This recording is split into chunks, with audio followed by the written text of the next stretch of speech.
the virus becomes the cover story. This is what we're putting out here, and it sells. I mean, it's the biggest selling cover story in the world as far as I'm concerned. You're listening to the Corbett Report. Welcome back to the program, friends. This is James Corbett of CorbettReport.com. Today is the 5th of February, 2016, and today we are joined on the line by a guest that we haven't had on for a while, but I'm sure you'll be familiar with his work. I'm talking about none other than Jon Rappaport, and of course the link to his website is going to be in the show notes for this interview, where we are going to be discussing something that, well, a lot of people are discussing, but if you are relying on the misinformers of the lying mainstream media, you would be forgiven for believing some brand new virus emerged out of nowhere and is suddenly savaging its way across Latin America, eating the brains of babies or something along those lines, and it's coming for you. Be afraid, be very afraid, give up your power and control to the CDC and WHO, who are, of course, only there to take care of you, right? Maybe not. And to help us complicate that very simple but very incorrect narrative, we're going to talk to Jon about his recent work on this Zika virus phenomenon, the hype surrounding it, and the real basis or lack thereof of any real connection between this virus and what's happening in Latin America right now. He has been covering this extensively on his blog through a number of articles. I'll link you to the general category so you can go read through all of them, including Zika Freakout, the Hoax and the Covert Op Continue, a provocative title if ever there was one. Jon, thanks for joining us back on the program today. Very good to be here, James. Let's break this down for people. Let's get down to brass tacks. We are told there are 4,000 some odd cases of this microcephaly, this neurological disorder that these babies are being born with in Brazil right now. We're being told that there's a connection to Zika. We're being told that this is now spreading around the world. What do we actually know? What are the actual numbers on this? Okay, so I have the latest numbers. Yes, initially it started with 4,100 and change, whatever. And these were said to be cases of microcephaly, which means babies born with smaller heads, brain impairment, brain damage from the entire country of Brazil. This is what we were told. And all of a sudden, it emerged out of nowhere, this report, as well as, and the cause is the Zika virus. Okay. Now, the latest is this. The Brazilian researchers have, so to speak, gone back into their work, and now they're really looking at it. And now they are saying that they have confirmed 404 cases of microcephaly in the whole country of Brazil, down from 4,000.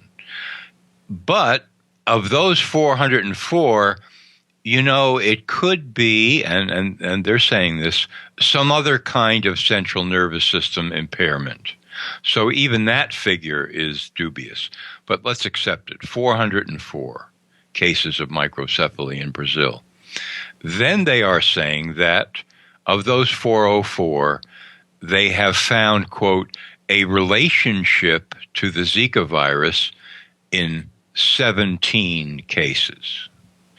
So what we have here is nothing. In other words, there was no reason to hype this as an epidemic in the first place because of the numbers of cases. And there is no connection to the Zika virus because people have to understand, if you as a researcher are going to say this virus causes that condition, and you are looking at live babies, cases, you should be able to find the virus in the overwhelming majority of those cases, if not all of them, in order to say this virus causes that condition. So they are saying 17 cases out of 404. That, in fact, is counter evidence. That is evidence that the virus is not causing this condition. And if you read the literature, the conventional medical literature on microcephaly, it's very clear that any insult to the fetal developing brain in pregnancy can cause microcephaly. That would be, say, a blow to the head, a blow to the stomach, a woman falls downstairs, exposed to a toxic pesticide or a street drug or any insult. And so therefore, this is wide open. And not only that, but the literature is also very clear that every year in the United States, there are 25,000 cases of microcephaly.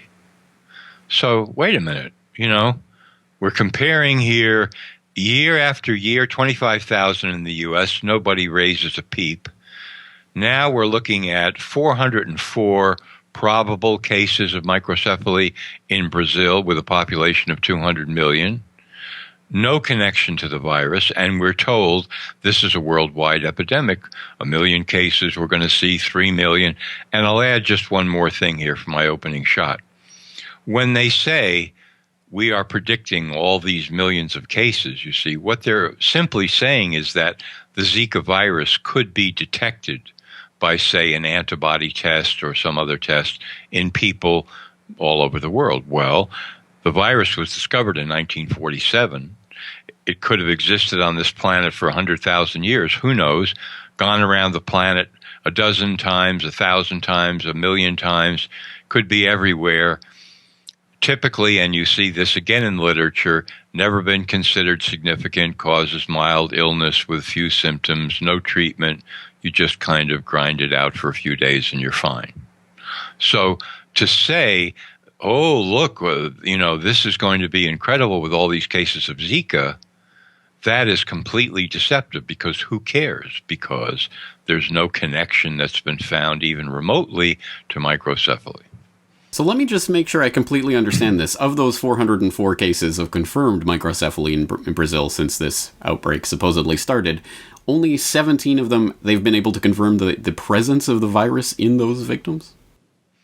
Yeah, that's a good question. You see, they are calling it a relationship to the virus. Now, the New York Times has just published an article about this, where now the Brazilian researchers are saying, and this is really garbled, so don't expect it to make sense, that this number of 17 is really irrelevant because their tests would only find the Zika virus in a tiny proportion of cases. So what they're now seeming to be saying is, well, we don't really have the test to even find it, and therefore don't even pay any attention to what we're saying. It could be a lot more. We don't know. Now, it's, there are tests. There are a number of tests that you can do, including direct virus isolation, and you use a centrifuge. There is a test where you remove a tiny bit of tissue and you put it under a slide of electron microscope. There's all kinds of tests, some good, some not good. But these Brazilian researchers seem to now be, to me, pleading ignorance, because this is not turning out the way the story is supposed to. So now they have to kind of dance around, and make it seem... We can't find the virus. We don't know. I'm sure it's there, but we don't know. That very kind of strange, but not surprising for people who've covered these types of stories over the past few decades, as you have. More on that in a moment, but again, just one more aspect of this that I want to make sure that I understand. Zika virus is not some brand new thing that sprang out of nowhere. This has been around for decades, and the symptoms of this have long been known and understood, and have never included microcephaly before, have they? Correct. Absolutely correct. So, suddenly we're being asked to believe, on the basis of no data whatsoever, that now it is suddenly causing this wave of neurological disorders. Very interesting. Well, let's relate this to the past, put it in the context of similar scares that we've seen, even in just the past decade alone, that seem to be playing out in a similar way. I know you've talked about Ebola, you've talked about SARS, you've talked about the swine flu, all of which seem to play out in a similar way. What are the differences and similarities between these stories? Quite similar, quite similar. Virus not really implicated. Hype to the sky, threats of, global decimation, and then the whole thing kind of fades out. And then there's usually an announcement, well, we were on the brink, but, great public health service, really kept it from spreading around the globe, and then on to the next one. But, for example, in the case of swine flu, because this is how that played out in the United States. In the fall of 2009, Cheryl Atkinson, who was a star investigative reporter for CBS News at the time, since resigned. Her computers were hacked at work and at home, and quite a story. She published a piece on the CBS News website, which indicated that in the summer of 2009, at supposedly the height of swine flu epidemic, the CDC stopped counting cases, period. How could this be? I mean, this is their main task, is to issue weekly reports on numbers of cases. And indeed, the CDC was hyping this epidemic and the dangers to the sky, get the vaccine, all of that. So she found out what was really going on, and it was the overwhelming number of blood samples sent to labs from diagnosed swine flu patients, or the most likely swine flu patients, were coming back negative for swine flu, no trace of swine flu or any other kind of flu. So this was, I mean, talk about scandalous. Here was the CDC saying we've got a worldwide epidemic and there's just tens of thousands of cases in America and it's all horrendous. They had stopped counting, and that's because, overwhelmingly the blood samples showed absolutely no trace of swine flu or any other kind of flu. The article was published. Her editor told her that it was the most original article he had seen on swine flu, and then they tried to get it on the CBS Evening News, national news, which is the big time, and all of a sudden it was shut down, and the whole story was shut down, and there was nothing more printed about it. Then my piece, 3 weeks later, as I've written, the CDC announces, deciding to double down, triple down, quadruple down, that in fact they estimate in the United States that there were 22 million cases of swine flu. So, I mean, this is the length to which these people will go to continue to hype something that isn't even there. Again, fascinating, bizarre. One can only imagine the amount of gumption it takes to put forward such a bald-faced lie and then double down on it like that, and yet it was done, and it has more or less gone unnoticed by the general public, who have bought into it hook, line, and sinker, and we look like we're on the verge of yet another implementation of the same game plan.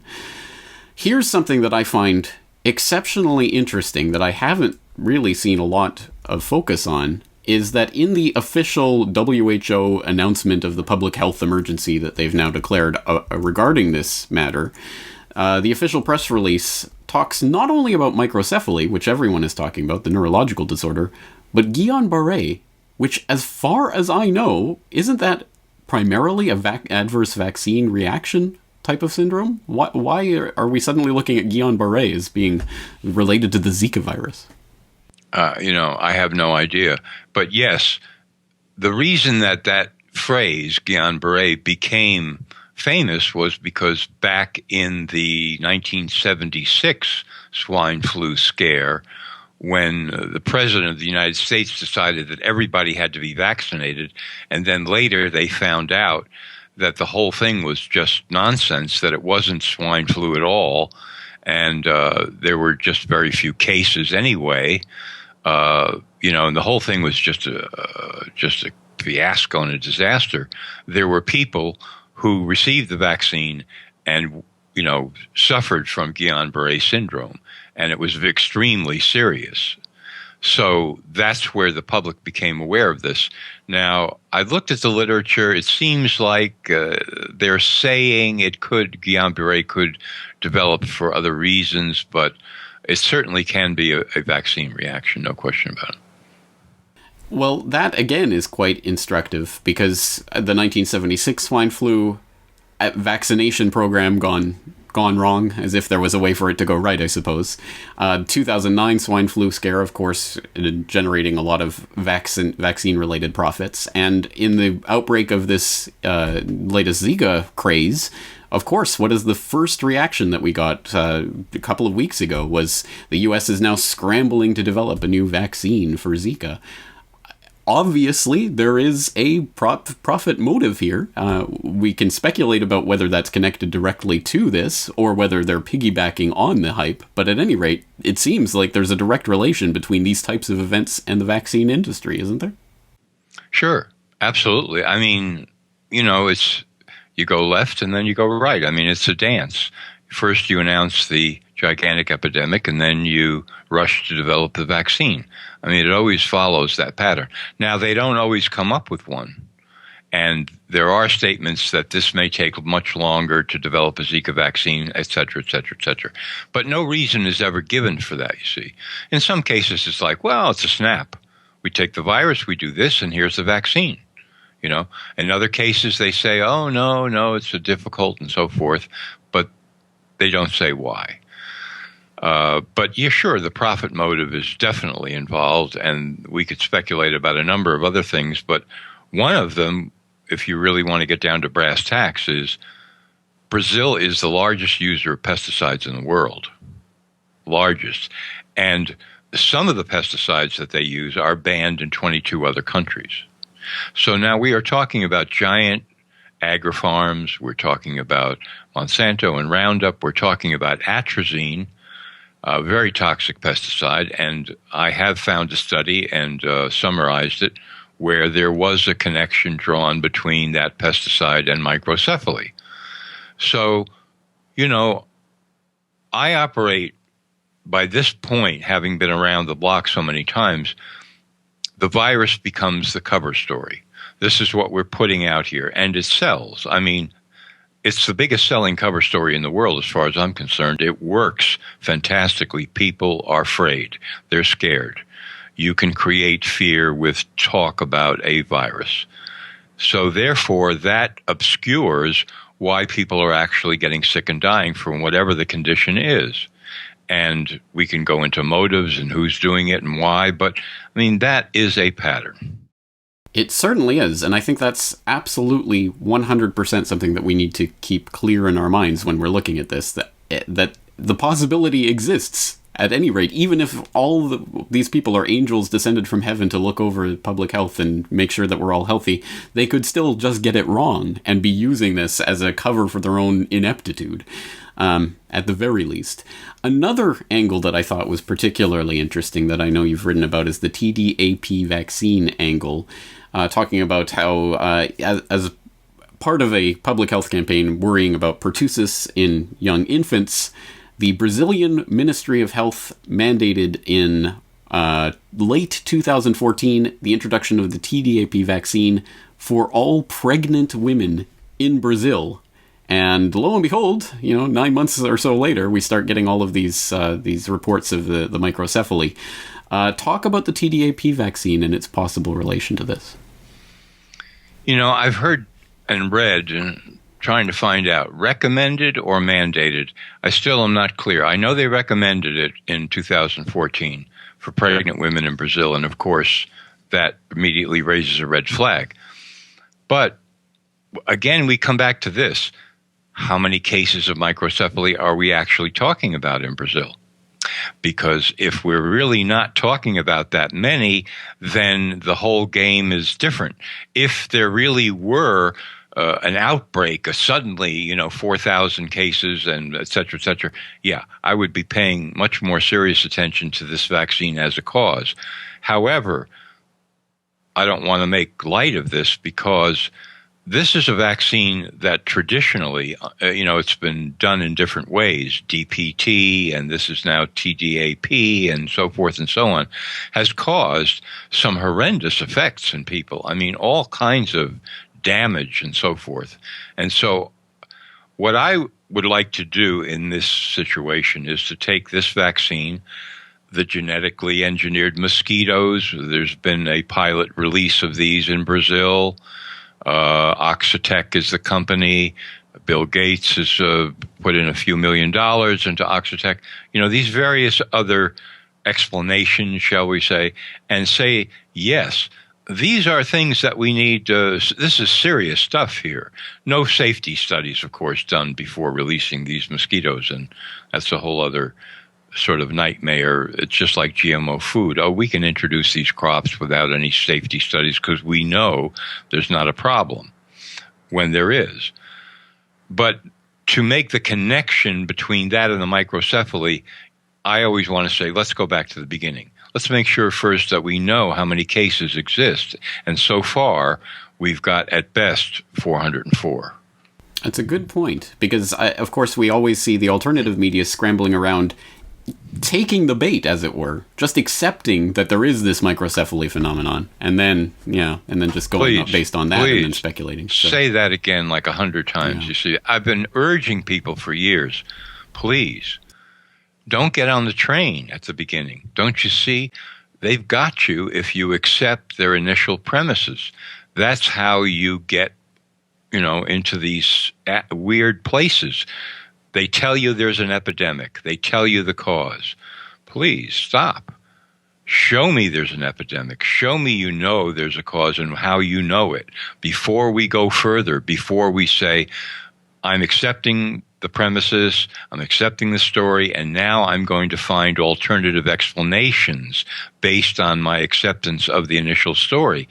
No. Question everything down to the bottom. Well, excellent point, and one that I hope we will all keep in mind, and I hope my audience in particular won't need to be told this, although there are new people tuning in all the time. So, for people out there who are concerned about their safety, or maybe they're expecting a baby and they're wondering about something like this, what would you say to those people to alleviate their concerns, or at least something that they should be doing to try to counteract this type of panic that's going on right now? I would say listen to our discussion 5 or 6 or 10 or 20 times, as many as you need, and then make up your own mind. I mean, I'm not going to sit here and give medical advice or any kind of advice to what people should do, but just listen to what we've been saying here, compare it with what you're reading or seeing in major media, and make up your mind rationally about this. All right, well, don't hit the panic button. Think about what you're being told. Look for evidence of what you're being told and proceed from there. That sounds like good advice for any situation, doesn't it? All right, well, we'll leave this conversation there for today. Again, people can keep track of the latest on this through your blog. Again, you're at nomorefakenews.com. We'll throw in a link to your jonrappaport.wordpress.com blog as well, where you have a lot of different entries on this so that people can keep up to date with it. Jon Rappaport, thank you again for your time. Thank you, James. Always great to be here.